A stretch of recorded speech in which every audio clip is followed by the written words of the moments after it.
ओम साईं राम। तमामु सुहिणी।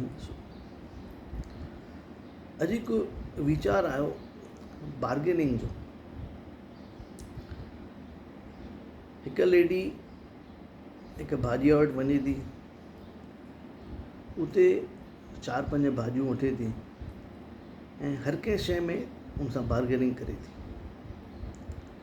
किलो पटाटा हुन चयईंसि 40 रुपया, हिन चयसि 30 रुपया, पोइ वरी 35 में वरितईंसि। बसर 50 रुपया, उन चयईंसि 40, पोइ 45 में वरितईंसि। ईअं टिनी शयुनि भाॼियुनि में बार्गेनिंग करे 150 रुपये जी भाॼी में कुझु 15-20 रुपया बचाए करे जाम हुनखे ख़ुशी थी अंदरां, मां बार्गेनिंग कई। इहो शायदि लेडीज़ जो स्वभाव हूंदो आहे बार्गेनिंग करण जो। वरी उहा साॻी लेडी रेस्टोरेंट में मानी खाइण वञे थी पंहिंजे साहेड़ीअ सां। 500-600 जो बिल अचे थो, हुते ख़ुशीअ सां 50 रुपया टिप ॾेई थी। हाणे इहा हिकिड़ी ॻाल्हि थोरी ॾुखी आहे सम्झण जे लाइ। हुन भाॼी वारो जेको ग़रीब माण्हू रस्ते ते वेठो आहे, उन सां 20 रुपये लाइ खिटखिट करे करे निकिती ऐं हिते उन वेटर खे 50 रुपया ॾिनई। इहा साॻी लेडी आहे, पर ॿिन्ही हंधि उनजो स्वभाव अलॻि अलॻि। इहो असांखे हाणे थोरो सोचणो। मां पंहिंजी कज़िन खां पुछो, भई इहो बार्गेनिंग, उहो त जाम करोड़पति आहे,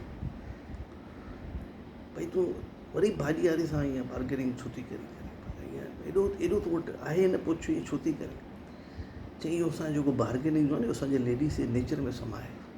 असां जेसिताईं बार्गेनिंग न कयूं न, तेसिताईं असांखे मज़ो न अचे। इन करे असां ड्रेस बि ख़रीद करणु वेंदा आहियूं जिते भाई बार्गेनिंग हुजे। फिक्स प्राइस ते असांखे एॾो मज़ो न ईंदो आहे, असांजो नेचर ईअं आहे। मां चयो पर उहो ठीकु आहे दुकान वारे सां, पर भाॼी वारे सां तव्हां छो था बार्गेनिंग कयो? चई हाणे मां इहो पंहिंजो नेचर स्लोली चेंज कयो आहे। बसि कीअं चेंज कयो अथई? चई हाणे मां छा कंदी आहियां, बार्गेनिंग कंदी आहियां। हाणे जीअं मां 150 रुपये जूं शयूं मां 130 में वरितियूं बार्गेनिंग करे। मुंहिंजी बार्गेनिंग जी जेका मूं में आहे, जेका बार्गेनिंग करण जी, उहा मां पूरी कंदी आहियां। पर उन खां पोइ 130 जे बदिले उनखे 30 रुपया वधीक 160 रुपया ॾेई ईंदी आहियां। बार्गेनिंग मां पहिरीं पूरी कई, 130 जो सामान वरितो, पर उनखे मां 150 प्लस 10 रुपया मथे ॾेई ईंदी आहियां। हीअं अगरि हर कोई इंसानु करे, वधीक को फ़र्क़ु पवण वारो कोन्हे। पर जेका ख़ुशी हुन भाॼी वारे खे थींदी, जेको सॼो ॾींहुं पेरनि ते बीह करे कमु थो करे, उनखे पंहिंजा ॿार पालणा आहिनि, उनखे बि पंहिंजा घुर्जूं आहिनि, उनखे बि महीने में न 3 महीने में हिकु दफ़ो पंहिंजे जोइ खे, पंहिंजे ॿारनि खे घुमणु वठी वञिणो आहे, किथे पिक्चर ते वञिणो आहे। पर हीअ अगरि उनखे थोरा पैसा एक्स्ट्रा मिली वेंदा त उनजी ख़ुशी जो ठिकाणो न रहंदो ऐं असांखे तमामु घणियूं दुआऊं मिलंदियूं। चओ ओम साईं।